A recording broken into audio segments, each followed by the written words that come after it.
Assalamu alaikum, Sabri. Point 3 states that analyze the role of institutional investors and assess their influence on the corporate governance.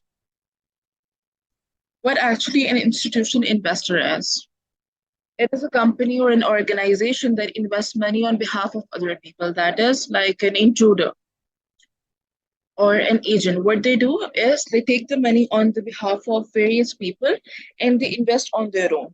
That is how the institutional investor works, like brokers and agents. So basically, it consists of the mutual funds, pensions, and insurance companies are the few examples of it. Like what happens to the pension? You are working in an organization and they are saving a certain amount in your in the company's account, and the company is paying you on behalf of whom? On behalf of yourself, and they declare it as a pension. Institutional investors often buy and sell substantial blocks of stocks, bonds, or other securities, and for that reason are considered to be the whales on Wall Street. That is, whenever we buy stocks and bonds from prize bonds from the government, what we're doing, we're paying them a few amount and then they're liable to pay us more amount. When the lucky number gets on the newspaper and your phone nowadays, we get a huge amount. Now, these are the certain roles of the institutional investors. An institutional investor buys, sells, and manages stocks, bonds, and other investment securities on behalf of its clients, customers, members, or shareholders. Broadly speaking, there are 6 types of institutional investors. The endowment funds, these are the kind of funds through which they take the money from the people. Commercial banks, the normal banks through which we can, the normal people, the general public, can easily get the amount from the banks.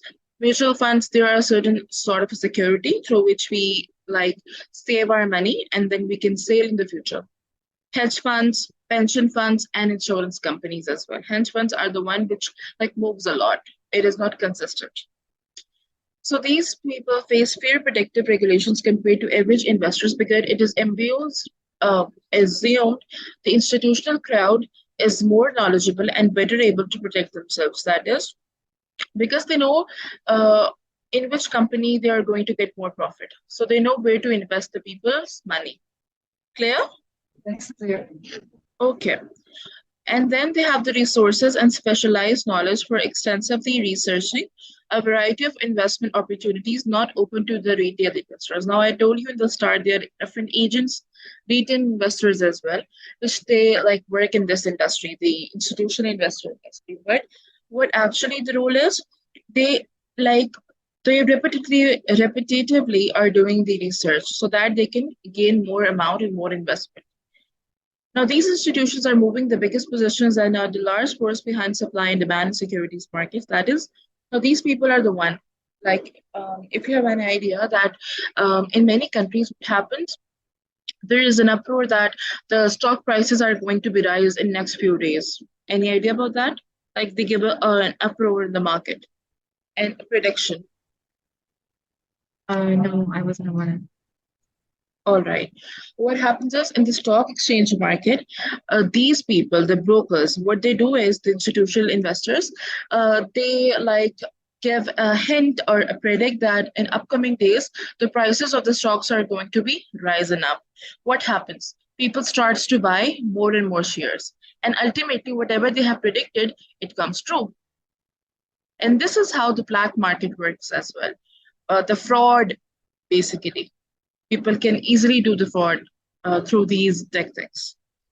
It is a very major concept in economics. If in future I taught you this subject, I'll definitely teach you that how the white collar market and black collar market works. We can easily earn the black money as well, but that's not halal for us. But it is that is what the people in these industries are doing. Institutional investors today make up more than 90% of all stock trading activity. Now, do you get the point? Because they are the one which are holding the market. Yes.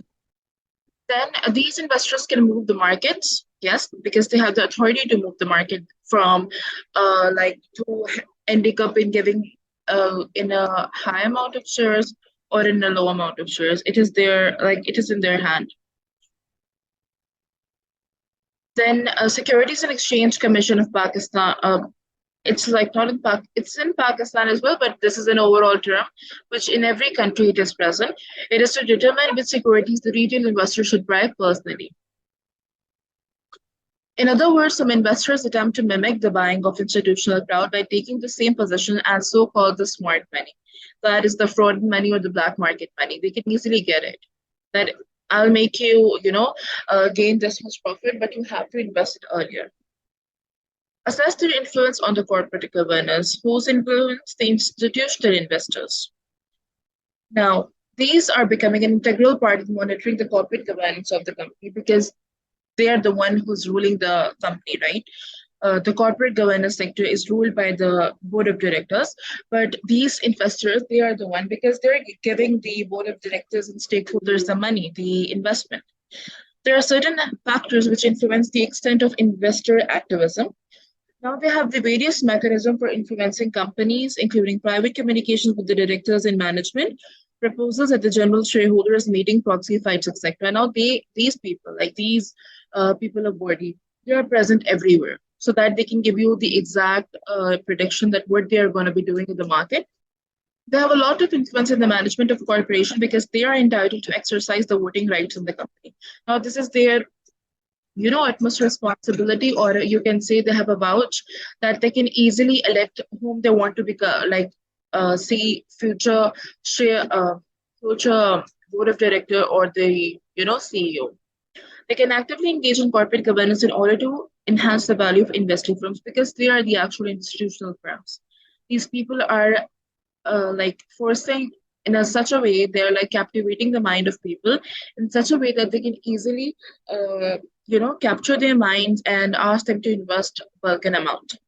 The objective of studies to examine the role played by the institutional investors in the reform of corporate governance and firm value. Basically, I took this part from a paper, from a research paper.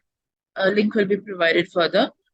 We consider the relationship between improvement of corporate governance and firms' value creation, that is their, goodwill, and investment behavior of the institutional investors. Now, the goodwill and the institutional investment both plays a very crucial part in in the organization's corporate governance.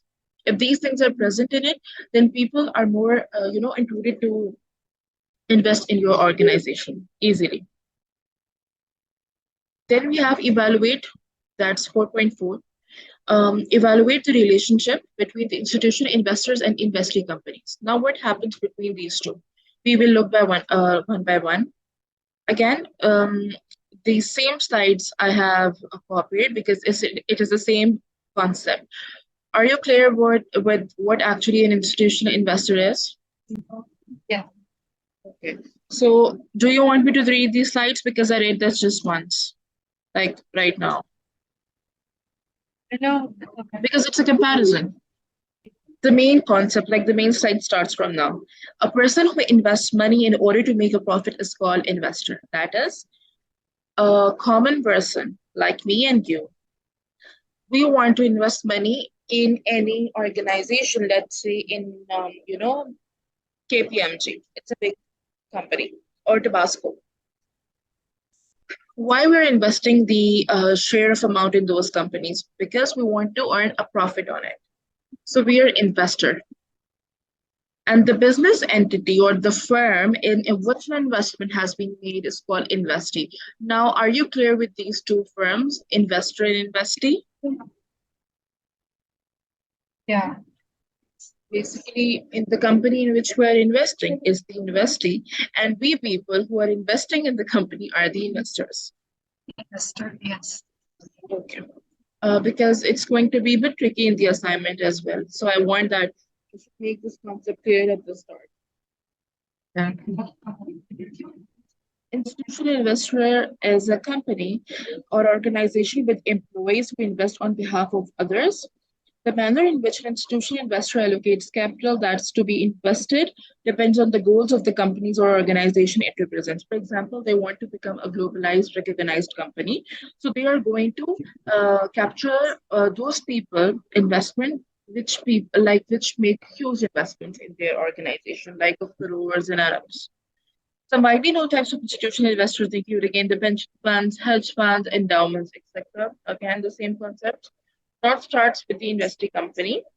Now, these refers to a single business or the group of businesses in which a fund such as a venture capital firm or the private equity firm has directly invested.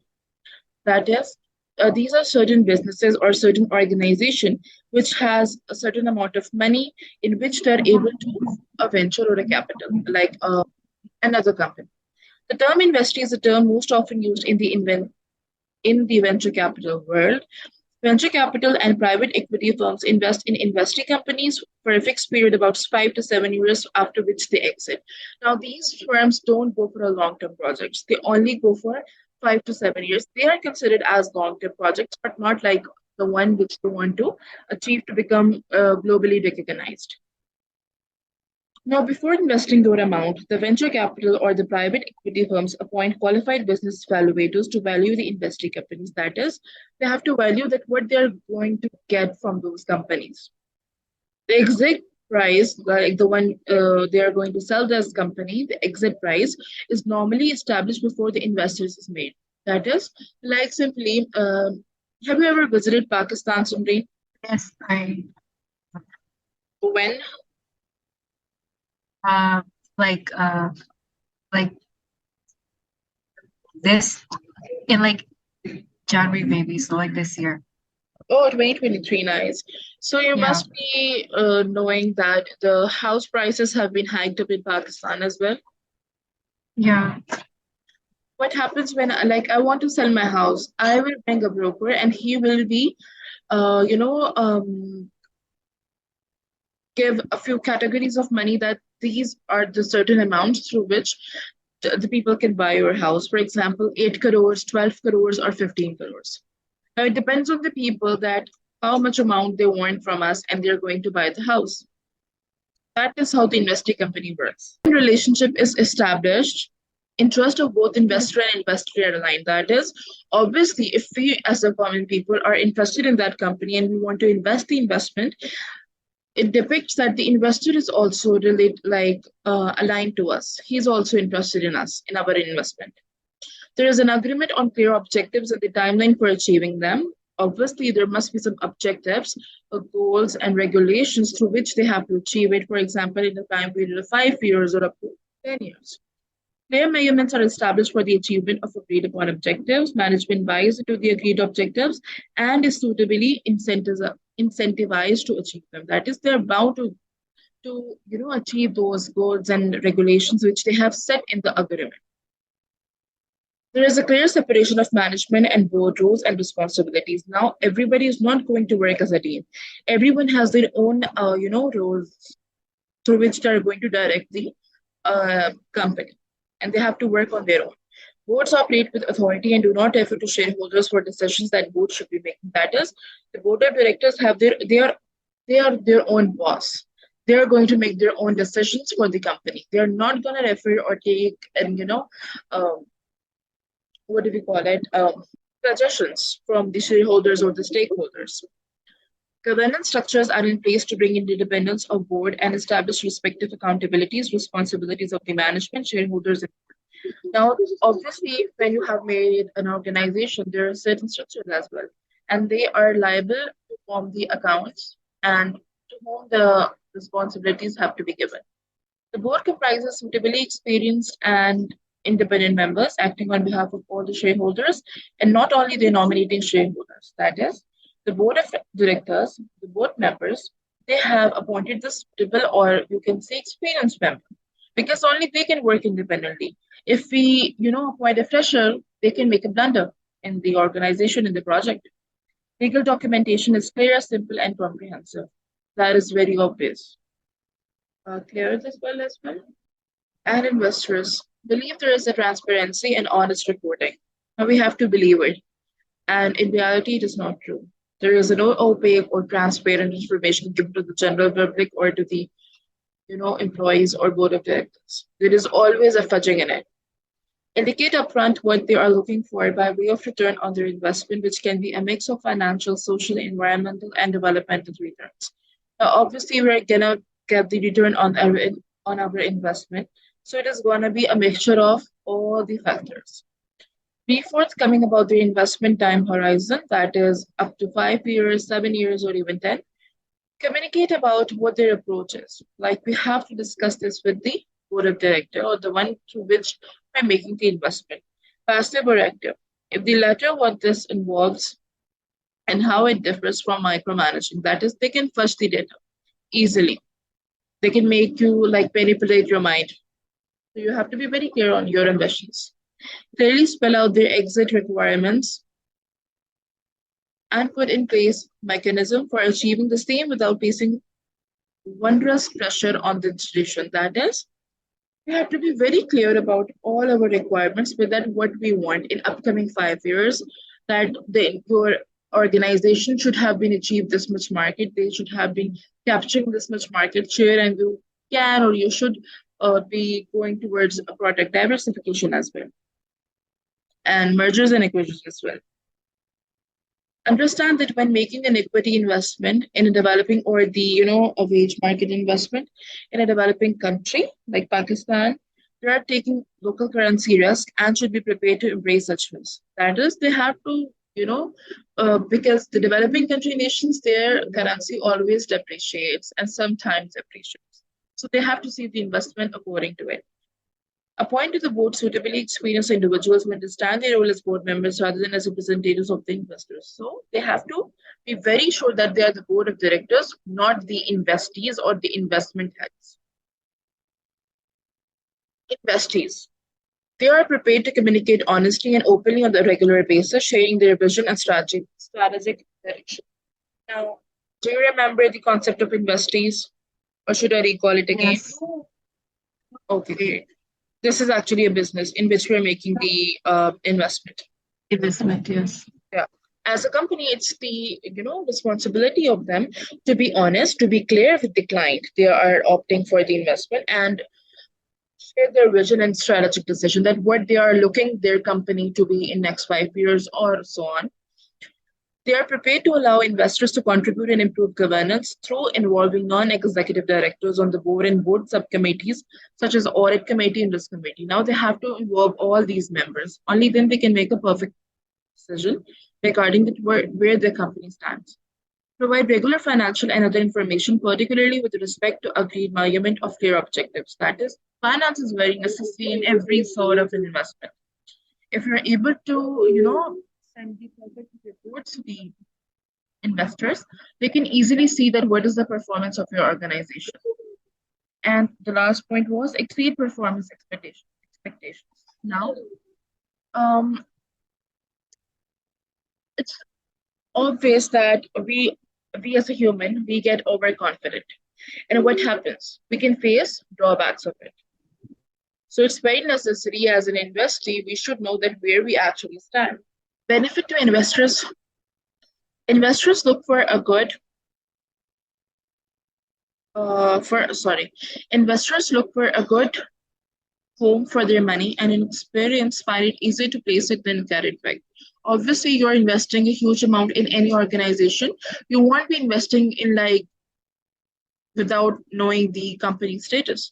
You will see that is it better or not, right?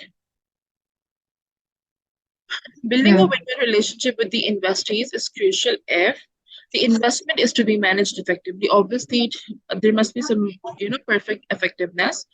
Action is to be taken quickly where problems arise at the financial, political, management, or governance level, like the political unrest we faced in Pakistan. What happened? The investment got seriously abrupt. Investors are to respond in timely fashion to the needs of the investee, for example, the need for the more capital, capacity building, interaction with the regulators, or lobbying for changes in legal framework, or the tax regime. Now, the investor should know these all sectors. Why? Because they are liable to answer the questions of or the queries of investees. Time is to be saved in the future. When an investment goes wrong, investors can spend a significant amount of time trying to sort out the problem and rescue a portion of the money they invested. The chances of getting a good return on the investment are to be increased. Obviously, if you're visible, you are violent, then definitely the investment return is going to be increased. Now, a benefit to the investees. Investees look for suitable providers of capital for many reasons. That is, we people, we provide capital to them. Strengthen the capital base of a financial institution where required to satisfy capital. Now, these things I've taken from the paper, like from a research paper. For a growing business where the need for future capital becomes critical, having a good relationship will increase the likelihood of further support from the existing investors. The sources of new capital are still required. Obviously, we cannot depend on one investment. We have to see new outlooks. A group of happy existing investors are more likely to provide comfort for a new investor to get involved. Building a win-win relationship is not only a valuable investment today. A number of countries have suffered crises in the banking or MFI sector. Do you remember the 2008 financial crisis? Yes. It was because of this. The brokers, the agents, they started to take a lot of money from the people, and what happened? They were not able to return back the profit. So what happened? Till now, we are facing the Great Depression, outcomes. Yeah. Having to support in difficult times from strong shareholders are the future growth. Developing financial institutions, that is the DFIs, often come in on a high risk investment for us and lay the way for the commercial capital to follow. Once the investing institution develops further, that is, these are the people or the organization which give the investment in a large amount. And then what happens? They leave the room for other people to enter.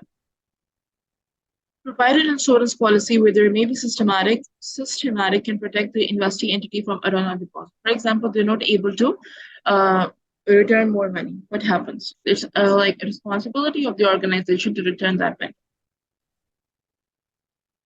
This can be particularly important where the investors are international and not subject to the local circumstances threatening the domestic financial sector, like the overseas clients.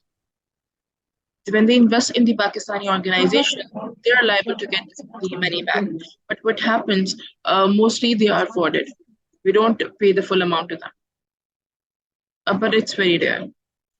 The involvement of the international investors that have a reputation for requiring good governance in an investing company can provide protection for the entity, that is for their image, management, board coming under pressure, and from the powerful players in the economies, that like the governmental institutes, the political authorities. What happens?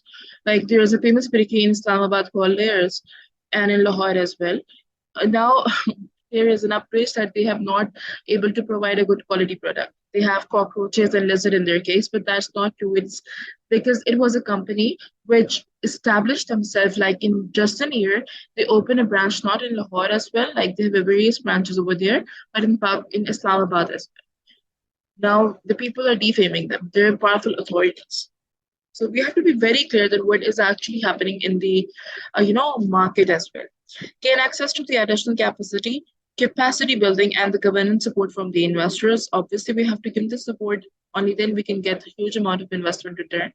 Investors are able to link investees with capacity building resources, and themselves play an active role in the governance of the investing institutions.